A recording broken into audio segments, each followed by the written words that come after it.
Razonemos, hablemos, la vida es bella, ¿verdad? Y dale a cabeza, se escape light. We heal our mind, our work, our love. Bienvenidos a un nuevo episodio de Capet Life. Como en el último, le prometimos que hoy vamos a tener una especialista, una experta, una persona que además de ser profesional, vive toda esta experiencia de trabajar con personas del espectro autista. Ella es Fátima Cañadas, conocida en las redes sociales como tu maestra a domicilio. Hace un trabajo espectacular, no solamente a los pacientes o a las personas que atiende, sino también en las redes sociales, visibilizando muchísimo sobre este tema. ¿Quién mejor que tú para decirnos tu profesión? Y por supuesto, como siempre, Idalia Cabezas, psicocoach. Y siento que hoy las dos van a hacer un match espectacular para poder aclarar este tema, porque no es solo lo que vamos a hablar sobre las personas con espectro autista, sino cómo lo vive la familia. Sí, de verdad que estoy muy agradecida. Me encanta tener estos espacios que nos permiten justamente eso, seguir siendo puente para visibilizar, porque como les decía, pues el autismo hoy en día sí se habla más, conocemos más del espectro, sin embargo sigue rodeado de muchos mitos. Entonces es importantísimo que continuemos como con estas alianzas que nos permitan pues informar más a la sociedad. Ese siempre yo digo es el primer paso para que logremos muchas cosas, una sociedad comprensiva. Y bueno, comentarles que soy licenciada en Educación Especial, mención retardo mental, como en aquellos años se conocía, y además de eso soy especialista en la atención psicoeducativa del autismo actualmente, y ya desde hace varios años me dedico de manera, digamos, específica a la atención y al abordaje individualizado. Así que hoy vamos a estar hablando de este tema tan importante y sobre todo el conocimiento, porque el conocimiento es poder y nos ayuda no solo a los padres que están pasando ese proceso, sobre todo al principio, Fátima, sino también a las personas que estamos alrededor de cómo podemos apoyar de mejor manera no solo a las personas que tienen este diagnóstico, sino también cómo acompañar a los padres, porque esa es la parte que también necesitamos tocar y poder hablar y cómo poderlos apoyar. Sí.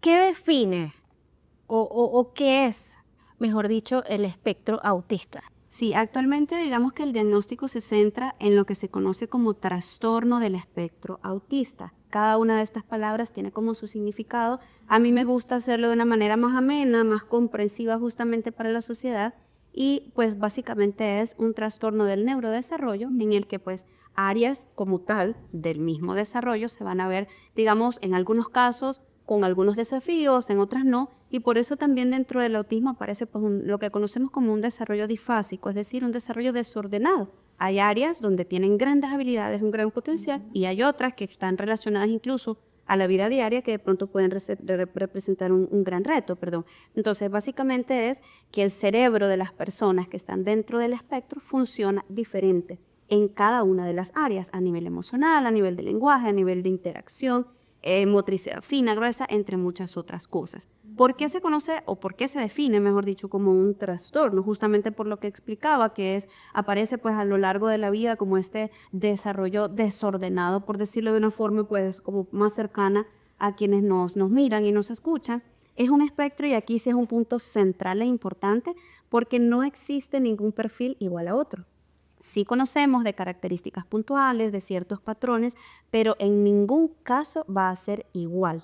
Por eso también muchas veces el acompañamiento es complejo, porque solemos caer en comparaciones. Yo tuve un alumno dentro del espectro y no actuaba así. Yo tuve un hermanito de un amigo y no actuaba de esa forma, justamente porque nadie, ni siquiera dentro de hermanos gemelos, que están ambos dentro del diagnóstico, se va a manifestar de la misma forma. En algunas áreas va a ser como, digamos, de una manera más incrementada algunos desafíos y en otras no. Entonces eso es súper importante y bueno, el término del autismo como tal. Pero básicamente centrarnos en que es una forma diferente, por eso también está dentro de la neurodiversidad, que hoy también es un término nuevo que se que se está como ampliando cada vez más con los años. Así Y lo que buscamos es, más allá de ese término clínico, es aprender a respetar esas diferencias. Claro. Y también importante decir a todas las personas que nos ven que todo está basado en el respeto en esta conversación, porque sabemos que hay palabras o maneras de llamarle a la condición que de repente no, así no se dice. Sí. Todo dentro del respeto, y creo que estamos acá también precisamente para poder aprender, visibilizar y sobre todo actuar de la manera correcta. y acompañar. Totalmente. Y yo creo que hay algo crucial que se viene, Fátima, es ese primer momento.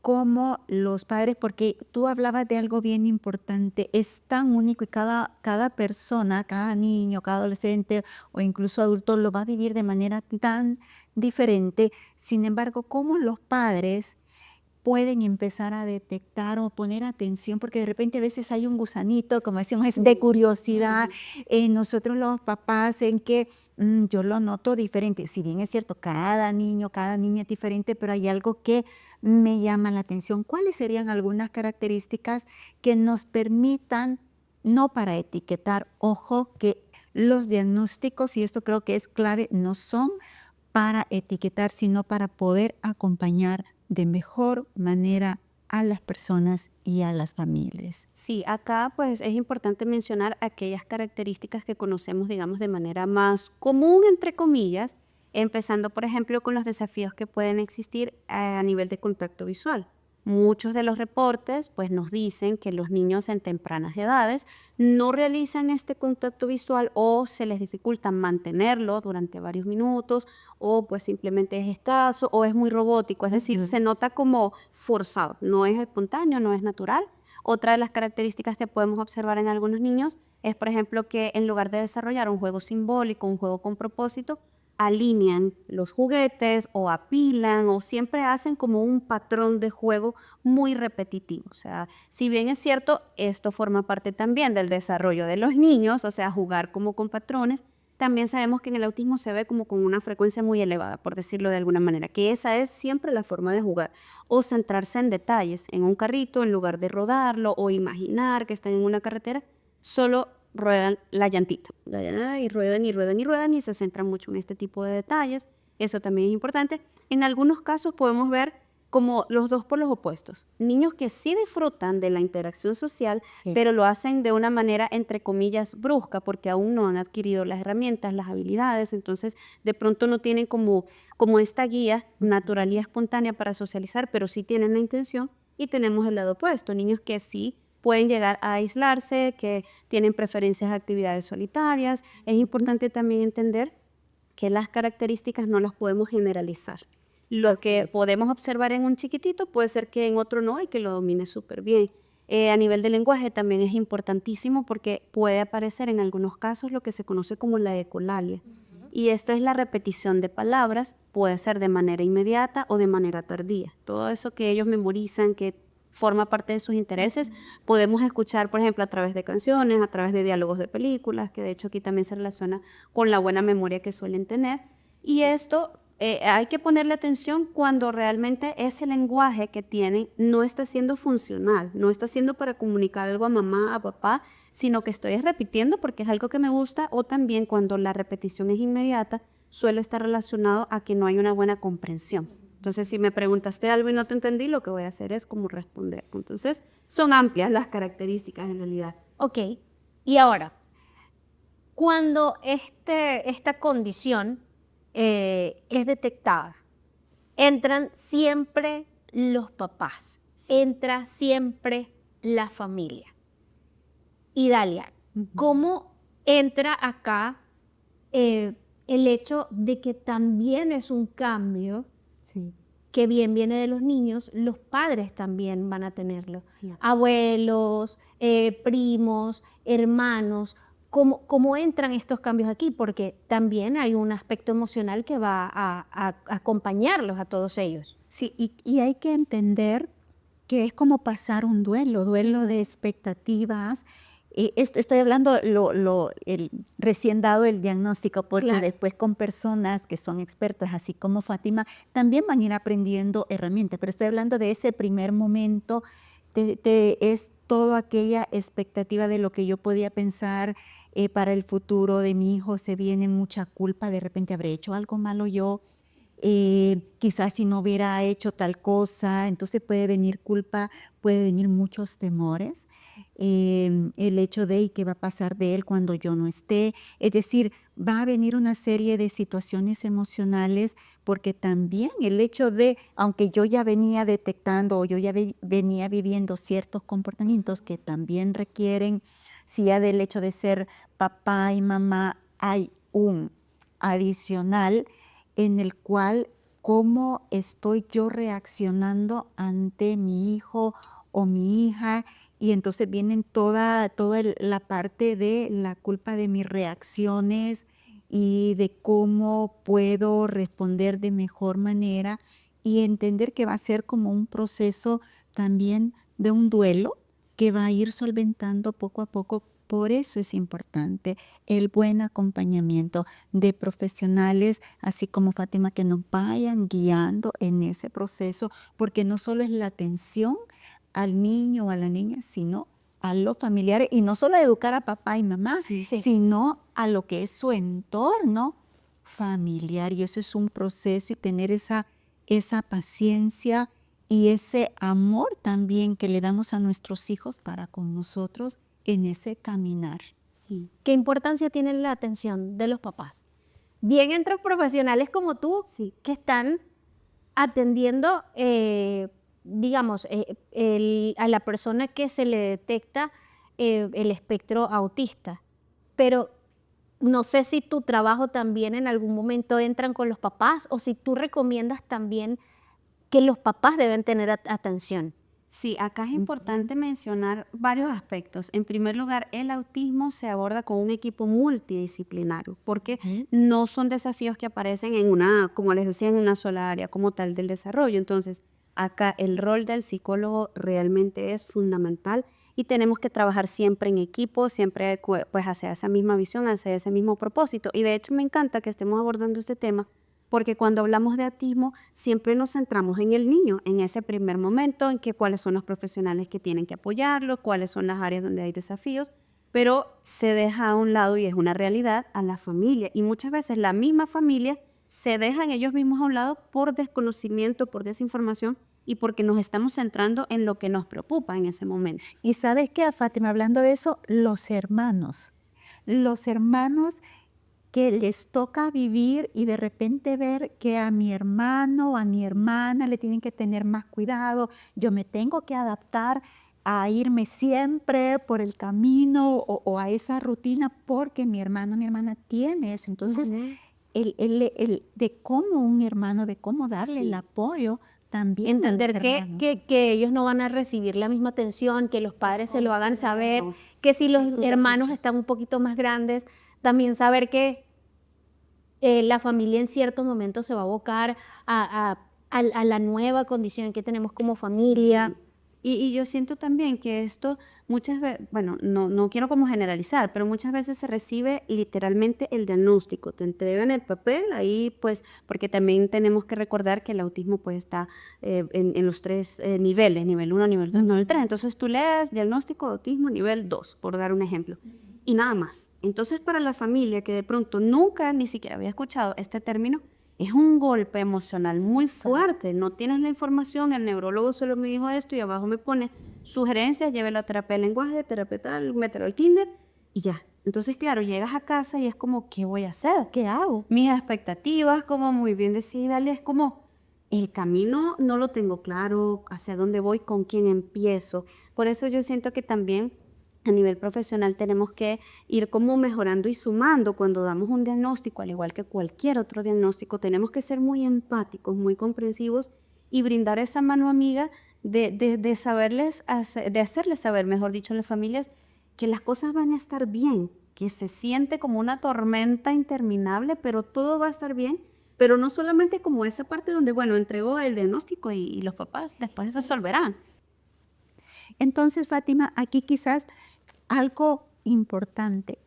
¿A qué profesional como padre, como madre puedo acudir cuando yo empiezo a notar ciertos comportamientos o me empieza a venir la duda?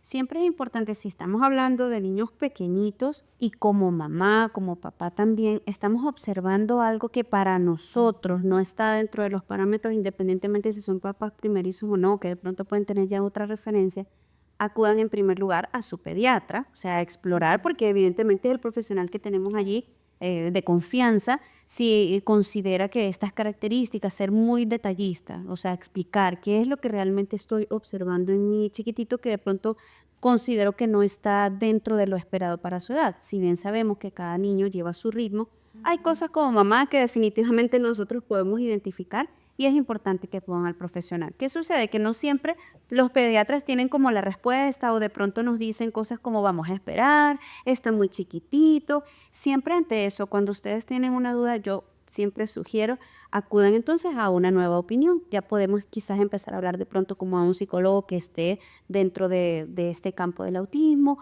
O también si ya hay como más características, acudamos al neurólogo. Acá va a determinar algo muy importante y es que si estamos hablando de un diagnóstico, entre más temprano se inicie el apoyo, así va a ser el progreso de nuestros chiquititos. Con esto no quiero decir que si llega a los 14 años y empieza en ese momento el apoyo, no es que no va a avanzar, pero evidentemente hay una gran brecha de vacíos de aprendizaje cuando hablamos de 14 años o más o menos allí a hablar de un bebé de 1 año, 2 años, 3 años, pues evidentemente vamos a poder abordar ciertas características y conductas de una manera más profunda.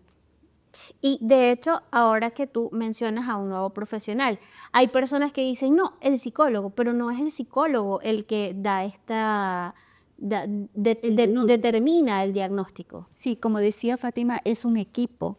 Generalmente ahí podemos buscar personas, lo decía muy bien, neurólogos o psiquiatras que estén formados, porque como hay una condición que hay varias situaciones que convergen, es importante tener como ese acompañamiento. Generalmente cuando han venido conmigo, lo que hago es que refiero al psiquiatra o al neurólogo para que pueda profundizar en ciertos aspectos y ya luego ellos ya dan la pauta para ver cómo se va a trabajar. En tu caso, sí sería más, por ejemplo, con los padres, con la Yo familia, trabajo con los los padres en la parte del autocuidado, cómo a nivel emocional están transitando en esa situación. Ya propiamente con las personas con autismo, sí, ya hay personas especializadas porque eso es otro mundo, esa es otra situación. Sí trabajo con situaciones emocionales cuando ellas están pasando alguna situación difícil, por ejemplo, en el colegio, ya me llegan adolescentes, pero es porque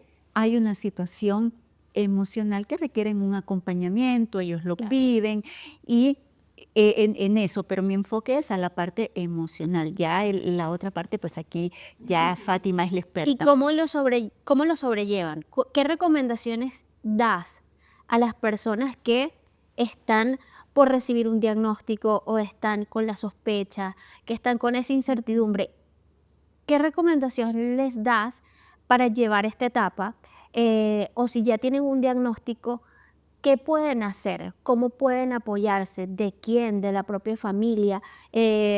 ¿Cómo de hecho también buscar sus propios espacios? Sí. Porque sabemos que de repente decimos, ok, tengo una persona en mi familia con esta condición y quiero abocarme totalmente, pero sinceramente como seres humanos siempre tenemos que también abordar, ¿no? Nuestro Sí. interior.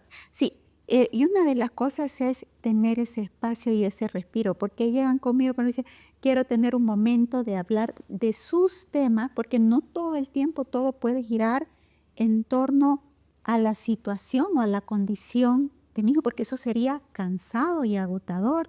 Entonces, llegan a hablar de sus temas personales, de sus situaciones que les sirve como un desahogo. Me dice, espero tanto esta sesión porque para hablar de mí, no hablo, o sea, nos enfocamos en la persona, en la mamá, en el papá, pero más allá de papá y mamá es fulanito de tal, con nombre y apellido como él, en otros, abarcando otros temas y sacando frustraciones, hablando del cansancio, sin tener el temor de ay, voy a decir que estoy cansada o decir estoy cansado cuando es parte de un proceso de sentirme comprendida, que no nadie me está juzgando, donde puedo hablar libremente de cómo me siento, porque las emociones solo son en ese momento, que no nublan el amor, sino que poder hablar de mí como persona y volverme a encontrar conmigo mismo es bien importante en ese proceso, porque si ya de por sí, bueno,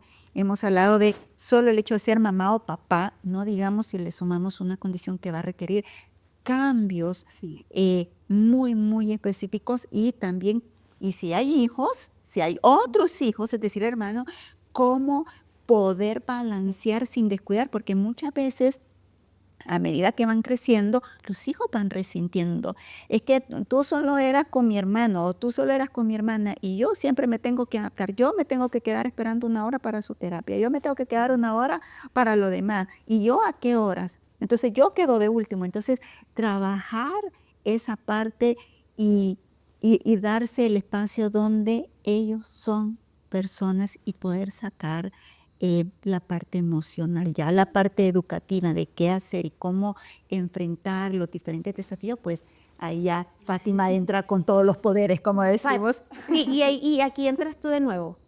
Pasa que si es detectado de niño o incluso en la adolescencia o en la adultez, ¿qué pasa con esos padres que se dan cuenta a través del diagnóstico de sus hijos, o cuando el profesional comienza a decir, estos son los patrones que tiene una persona del espectro autista, y dice, pero espera, yo también hice esto, o yo también hago esto, o yo también de repente me molesto o tengo ciertos cambios emocionales cuando me cambian cierto patrón, y a raíz de eso me doy cuenta que yo como adulto racional, soy mamá, ya soy papá, pero a raíz del diagnóstico de mi hijo me di cuenta que yo también tengo la misma condición. No sé si te ha pasado, pero ¿cómo se maneja esto? Porque me imagino que también ya para una persona adulta que se ha desarrollado como profesional, poder verlo y saber que se dio cuenta a raíz de un diagnóstico de su hijo, ¿cómo es esto? Sí, es bien interesante e importante este tema porque sí me ha pasado, es una gran realidad, y la razón porque muchas personas me preguntan, pero ¿por qué no se dio cuenta antes? ¿Cómo es posible que no se había dado cuenta? Y claro, si hablamos de adultos, más de 40 años, 35 años hacia adelante, pues esa misma cantidad de tiempo, si miramos hacia atrás, no hablábamos ni siquiera de autismo de la forma que hablamos ahora. Entonces, claro, no había información. Los padres en casa tenían el desconocimiento y puede ser que hayan identificado características, pero eso no tenía un nombre. Entonces, o lo dejábamos pasar o intentábamos corregir esa conducta que estábamos observando. Entonces, bueno, en el momento en el que llega el diagnóstico, en mi experiencia pasa algo bien curioso, y es que los papás llegan, pero buscando el apoyo para sus hijos y no necesariamente para ellos. Sí me han comentado, porque me ha pasado 3 veces, como yo también estoy dentro del espectro, pero solo es como un comentario adicional. Y acá es bien importante hacer énfasis que nuestra población adulta, más que todo, o sea, digo más que todo en el hecho de que los que están dentro del nivel 1, como tú dices, como suelen ser funcionales, desarrollan ciertas cosas sociales como trabajar, ir a la universidad, etcétera, tener una familia, es como pensar quizá que, bueno, como ya tienen la vida hecha, ¿por qué buscaría apoyo a un adulto? Y acá es donde quiero hacer énfasis, porque realmente, aunque sea un adulto y haya logrado grandes cosas, muchas veces son adultos sumamente cargados, con mucho estrés, con mucha ansiedad, con muchas cosas sin resolver, una falta de organización total, porque en la adultez vemos otras características y esto no ha sido atendido. Entonces, claro, ellos se abocan a sus niños queriendo ayudar a su hijo, pero también es una realidad. Aquí el acompañamiento debería ser individual para papá o mamá, que también ha pasado, y para el niño, mejor dicho, o sea, para ambos. Necesitan el apoyo de ambos, y aquí volvemos a usar el término equipo multidisciplinario en función de las necesidades. Yo siempre hablo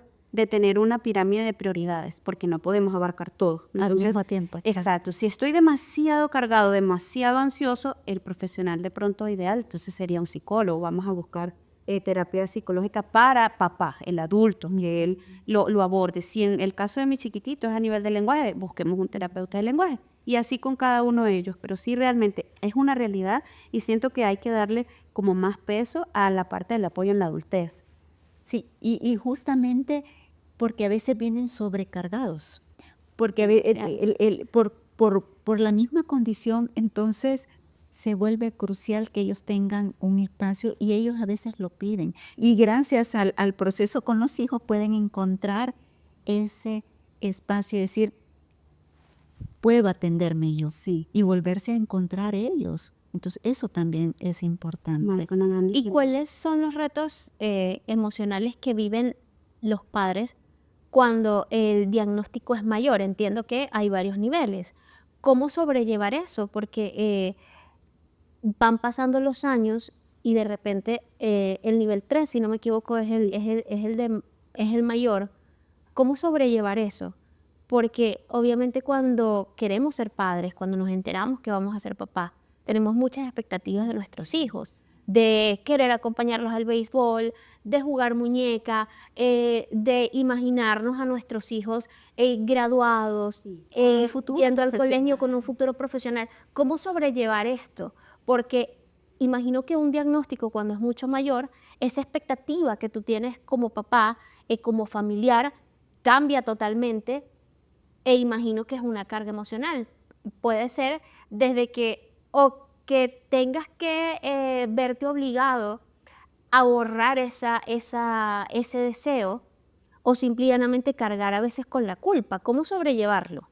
Sí, creo que es un pasito a la vez, un día a la vez y acompañado de las personas adecuadas, de los profesionales adecuados. Porque sí, por ejemplo, Fátima, así como Fátima, irle diciendo, vaya, ¿cuál es el siguiente paso? ¿A dónde van a recurrir? ¿A dónde van a ir? Para ir manejando aquella de ese duelo que yo hablaba al principio, de mis expectativas como padre, qué va a pasar cuando yo no esté. Entonces, el irme preparando de a poco, con qué apoyo voy a contar, a dónde debo ir, qué va a pasar, todas que tengan, que los puedan expresar con el profesional que los está acompañando. Porque muchas veces si no solo nos vamos a lo que está en las redes, en el internet, nos podemos quedar muy cortos o tener una información muy pequeña, porque cada niño, aunque podamos hablar de niveles, cada persona lo va a vivir totalmente diferente, aun cuando sepamos que hay niveles. Entonces, por eso me encanta que es un abordaje individualizado, pero multidisciplinario. Es decir, tiene que ser enfocado en base al niño, a la niña, al adolescente que se le ha hecho ese diagnóstico y poco a poco irnos acompañando, que los profesionales sean nuestros compañeros y aliados en ese proceso y de ir caminando. Y ahí pues ya Fátima nos va a decir cuáles pueden ser como los procesos o los acompañamientos o los posibles tratamientos, entendiendo que cada niño, cada niña, cada adolescente va a ser muy único. Claro. Sí, y sumando y abonando a lo que nos compartes también es importantísimo, porque hablamos muchísimo de autismo, pero no siempre de nivel 3, justamente. Entonces yo quería como agregar, porque muchas veces se tiene la idea, si está en nivel 3, entonces esta persona no va a lograr nada, este niño, entonces, ¿qué va a hacer de la vida de este niño? Y quiero decirles a esos papás y a esas familias que se enfrentan a este diagnóstico, que realmente podemos lograr cosas maravillosas. Yo lo veo en terapia y realmente nos puede incluso hasta sorprender. Y lo digo a nivel profesional, que nos puede llegar a sorprender de manera positiva, siempre y cuando se cuenten con los apoyos adecuados, con esas ganas de la familia también de procesar y manejar su duelo, cada uno de la manera que lo va a hacer, porque también es individual. único. Sí, es único. Llegar como a esas herramientas, a esas estrategias, y en este sentido también es importante, yo hago demasiado énfasis en esto, sin importar el nivel en el que se encuentre diagnosticado nuestro chico, hay que hacer muchísimo trabajo en independencia y autonomía.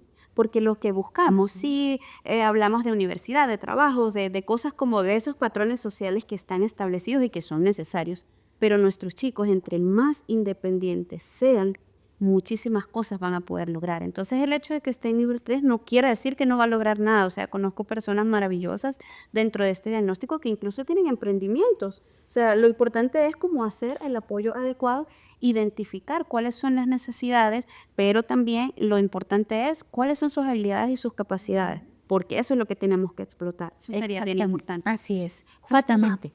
Y otra cosa, cuando llega el diagnóstico, hay padres que de repente quieren esconder el diagnóstico de su hijo y creen, puede ser una de las posibilidades, de que escondiendo este diagnóstico o encapsulando a nuestros niños va a ser la mejor manera para que no sufra o no sea expuesto.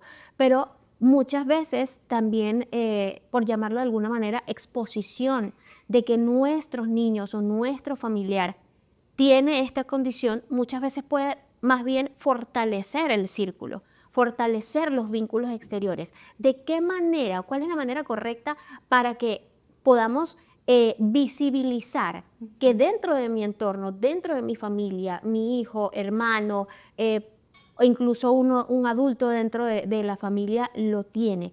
¿Cuál es la mejor manera de poder visibilizarlo? Tú usaste una palabra que yo uso siempre: exponerlos. Necesitamos exponer a nuestros chicos desde edades muy tempranas, siempre con acompañamiento, siempre con el abordaje adecuado, pero es importante entender que en el autismo hay cosas que para nosotros son muy sencillas, como abrir la botella y tomar agua, por ejemplo, que de pronto a nuestro chico le va a llevar un paso a paso con un poco más de tiempo. Y así eso aplica para todo, para la socialización, para llevarlo a una piñata, para el año nuevo, para la reunión donde la madrina, para todo nuestro chico va a necesitar práctica. Entonces, si nosotros no lo exponemos, yo soy mamá y obviamente en momentos yo digo, ay, yo quisiera que a mis hijos no les pasara nada, o sea, tenerlos en esa burbuja, pero eso no es realista. Entonces, entre más exposición y acompañamiento le demos, la primera vez puede ser muy desafiante, que lo intentamos llevar o que lo intentamos que le diera la piñata, por ejemplo, cosas tan sencillas como esas, sencillas para nosotros. Pero para que Para sea un ellos, desafío. para ellos son un desafío. Entonces, la primera vez a lo mejor fue caótico, fue desafiante, hubo llanto, hubo crisis, nos tuvimos que retirar, pero hay que volverlo a intentar. De a poquito. De a poco, poco a poco. Yo siempre, por ejemplo, tuve un caso con uno de mis chicos que tenía como cierta fijación y solo permitía entrar a un centro comercial, solamente a uno. No había posibilidad que entrara a otro. Entonces empezamos a hacer ese trabajo de poco a poco y yo le explicaba a la mamá, si hoy lo llevan y aceptó entrar al estacionamiento, aunque no se bajara del carro, ese es un paso. Un gran paso. La siguiente vez que se baje del carro y camine 3 pasitos hacia la entrada. Y así poco a poco hasta que lo vayamos logrando. Porque es que en el autismo lo nuevo representa un desafío muy grande para ellos. Entonces, si no se acompaña ese proceso nuevo, ellos van a evitarlo. O sea, ellos no lo conozco, no sé cuál es la estructura que tengo que seguir, entonces mejor lo evito. Pero realmente con exposición, entre más involucremos e integremos a nuestros chicos, pues así va a ser su desenvolvimiento. A pasito, pero constante. Sí, y como siempre digo, pequeños pasos nos llevan a grandes logros, entonces es como ese poco a poco. Y me imagino que estos pasos también involucran a los padres, porque ahí va, por ejemplo, la carga de estrés también, ¿no? De cómo regular y regresamos de nuevo a las expectativas y recordarles es un pasito a la vez. Y lo que Fátima les decía, hoy va a ser eso. Y irme mentalizada que solo voy a ir a eso, que si se baja, qué bueno, pero que si no, ya hizo un gran logro. Y también algo que quizás viene con el diagnóstico es alivio. Sí. Uno, porque ya sé qué es lo que le está pasando y entonces lo voy a poder abordar mejor. Y ahí regreso de nuevo a poderme acompañar y guiar por profesionales, porque todos estos pasos que nos va diciendo o nos está comentando, y hay muchísimos más, Sí. Porque cada familia tendrá como algunos retos muy, muy específicos de saberlo, vaya, hoy va a ser esto, porque quizás no es el centro comercial, otro va a tener otro van a hacer los ruidos, es decir, cómo ir haciendo. Por eso es que el acompañamiento, entre más temprano lo tenga, me va a facilitar no solo el niño, sino también a mí como papá o como mamá, cómo poderlo abordar y qué puedo esperar y bajar las expectativas para con mis hijos, pero también para conmigo, en qué me puedo permitir y flexibilizarme yo. Y eso es importante y eso es lo que puede traer un buen diagnóstico, no para etiquetar, sino para poderme permitir acompañar de nuevo a mis hijos, o a mi hijo, a mi hija y a mí mismo. Un mensaje de ambas para el entorno más allá de lo familiar. Sabemos que un amigo, una amiga, detectó, conoció, sabe ahora que tiene un niño o una niña dentro del espectro autista.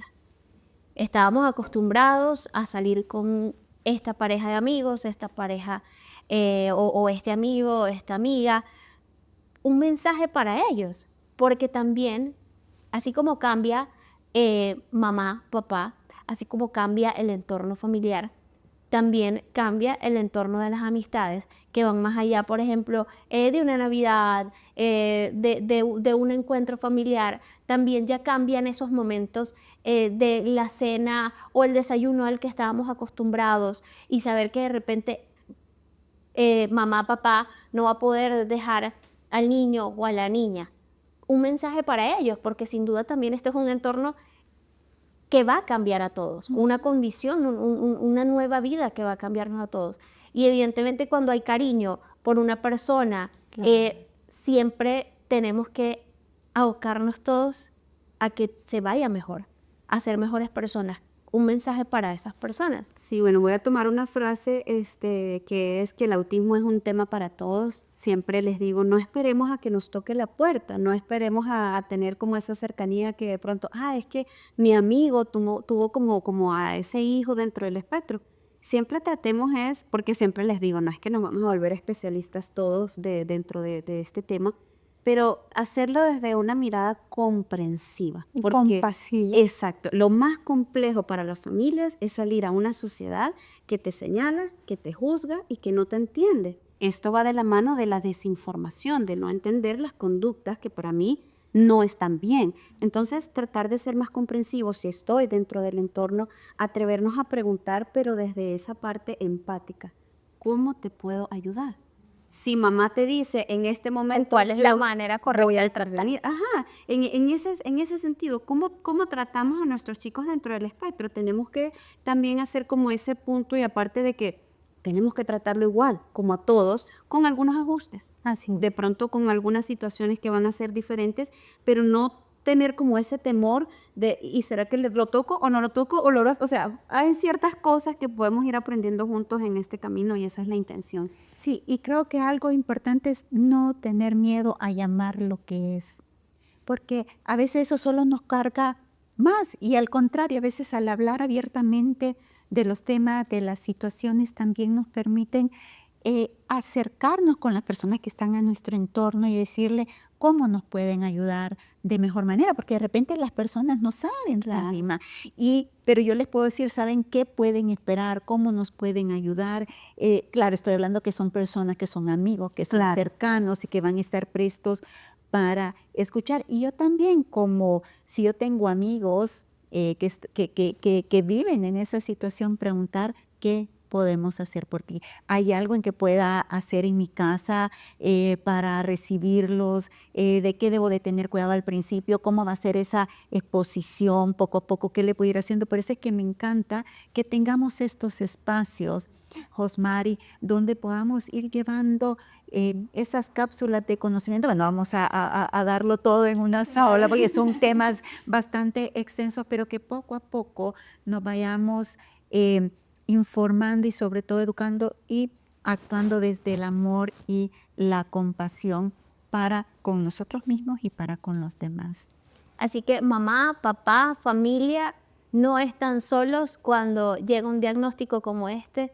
Importante no quedarse nada más con el diagnóstico, también entender que no solamente el niño, la niña o el adulto necesitan acompañamiento, necesitan guía, también ustedes tienen siempre que atenderse, buscar ayuda, no solamente profesional, sino también buscar el apoyo de nuestro entorno. ¿Quién más que nosotros va a saber cuáles son esas personas indicadas para que nos acompañen en estos momentos?